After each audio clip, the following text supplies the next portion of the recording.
We had no intention of speaking Yiddish with our kids. We were totally into Yiddish and studying it ourselves, but we were far from fluent, still far from fluent, unfortunately, but even at that time, even worse.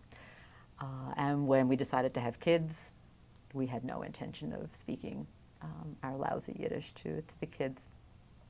I had this vision of them, learning a lousy Yiddish and then growing up and maybe even taking Yiddish and then telling their teachers, oh, but my mother says it this way.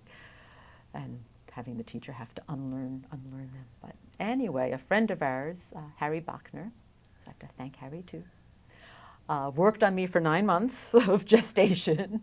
Every Monday night would say, you're going to teach this baby Yiddish. I said, no, I've lousy, lousy Yiddish, horrible Yiddish. And finally he said, Beser tsebrokhene Yiddish keyn Yiddish. Better a broken Yiddish than no Yiddish. And that was a hard argument to argue against. So I thought, so the worst thing is that they might get into Yiddish and study it and have their teacher correct them.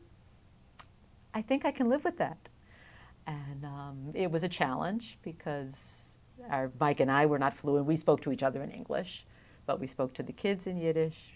They understood, they answered in English, and we didn't force them to speak Yiddish because it was kind of hard since we were speaking English between ourselves.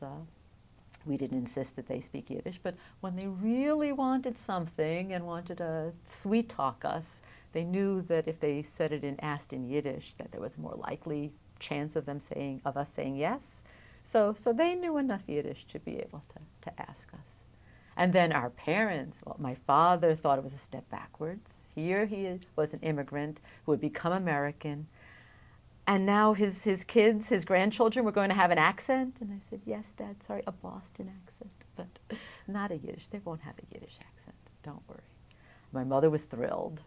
And she was thinking, oh, my Yiddish is so rusty and I have to speak Yiddish I want to speak Yiddish with the grandchildren. So she and Mike's mother found a Yiddish Finkel in New York, a Yiddish conversation group, and started working on their Yiddish to improve their Yiddish. And they do that to this day. So 22 years later, they're still going to a weekly Yiddish conversation group that they love. So it was a benefit for them for us to have their grandparents, for our kids to have their grandparents speaking Yiddish to them, and turned out to be a benefit for them of being able to reconnect with the Yiddish of their childhood.